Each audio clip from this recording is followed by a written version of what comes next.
Why does America keep printing money without everything falling apart? Here's a number for you. 37 trillion. $37 trillion.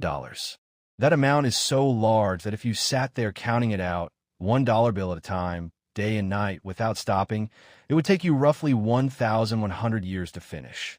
That's the U.S. national debt. And it isn't shrinking. It's climbing. Now here's the question that should be bothering you. If a single person borrowed 37 times their own salary, their house would get repossessed. Their car would get taken. The bank would be at their door. But an entire country, the largest economy on the planet, carries this debt around. And its currency remains the most trusted, most demanded currency in the world.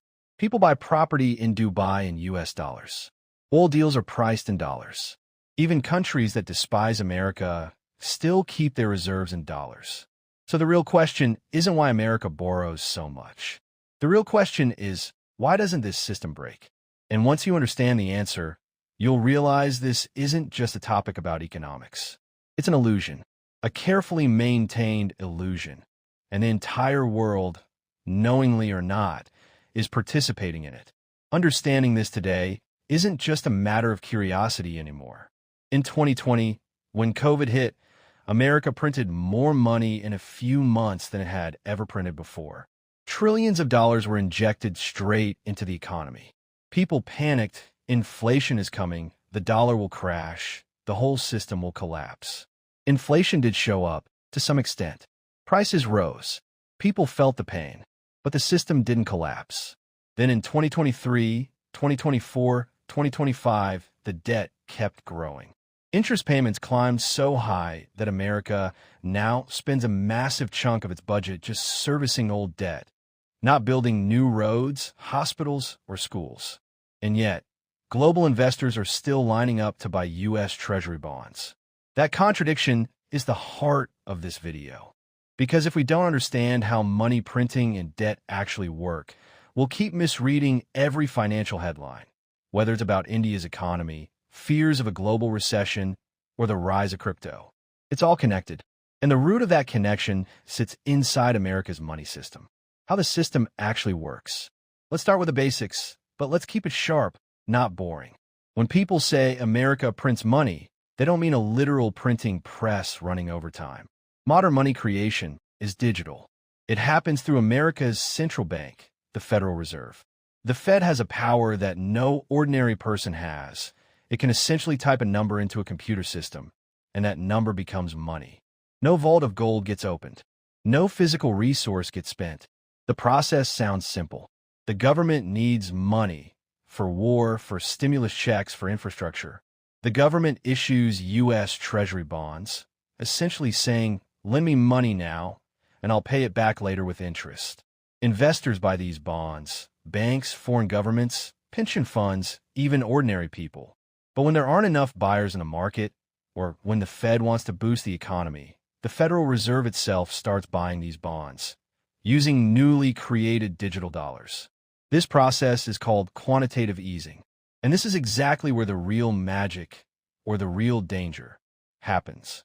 Because when the Fed buys government debt with newly created money, it's essentially paying off the government's debt with money it created out of thin air for that very same government. A loop that would be illegal for any ordinary business or person, because it's basically paying off one credit card bill with a brand new credit card from the same source. But at the level of a nation, this is called monetary policy, the uncomfortable math. Now here's the part textbooks often don't explain clearly. When new money enters the system, without any new goods or services being created to match it, there's a hidden cost. That cost is inflation. When the money supply grows, but the supply of goods stays the same, every dollar's value quietly erodes. That means something that used to cost $100 now costs $110 or $120. Not because the product got better, but because the dollar got weaker. This is an invisible tax. No bill ever arrives that says inflation tax, 5%. But anyone earning the same salary they earned before is quietly getting poorer, without a single signature on any document. And here's the real irony. The people who receive this new money first, big banks, corporations, asset holders, benefit the most. because they get access to the money while prices are still at their old levels. The people who receive this money last, the middle class, daily wage workers, are hit after prices have already risen. Economists call this the Cantillon effect. In simple terms, the closer you are to the money printing machine, the more you gain. The farther you are, the more you lose. And this isn't unique to America. It applies to every country whose central bank creates money. Hype versus reality. Based on everything we've covered so far, this system should have collapsed already, but hasn't. Why? Because America holds an advantage that almost no other country on earth has. The US dollar is the world's reserve currency. That means countries around the world hold their foreign reserves, their savings, their backup in dollars. Oil trades in dollars. International loans are issued in dollars. Global trust is built on the dollar. So when America creates new money, the impact isn't contained within America. The whole world absorbs it. It's like pouring water into one large shared pool.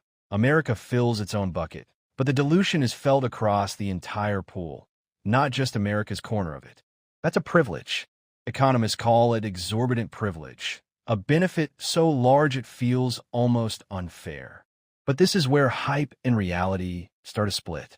The hype says the dollar will always be king. America can never collapse. The reality is more nuanced. No reserve currency in history has lasted forever. The British pound was once the world's reserve currency. It isn't anymore. And in recent years, cracks have started to show. Countries, China, Russia, some Gulf nations, are slowly trying to shift their trade deals away from the dollar and into their own currencies. This is called de-dollarization. Right now, that movement is small. The dollar is still dominant. But no system that was never permanent stays permanent forever, no matter how strong it looks today. Zooming out, the bigger picture. Let's step back for a moment. Every year, America spends over $1 trillion just paying the interest on its old debt, more than it spends on healthcare, more than on defense. It's like a person spending most of their monthly income just paying interest on old credit card bills, not building anything new, just servicing old debt. There's a name for this. A debt spiral. And when a country enters a debt spiral, it essentially has two options. First, raise taxes, cut spending. This is politically brutal because no government wants to tell its voters, sorry, you're getting less now. Second, print more money and use inflation to quietly shrink the real value of the old debt. Because remember, inflation doesn't just make goods more expensive. It also reduces the real value of existing debt.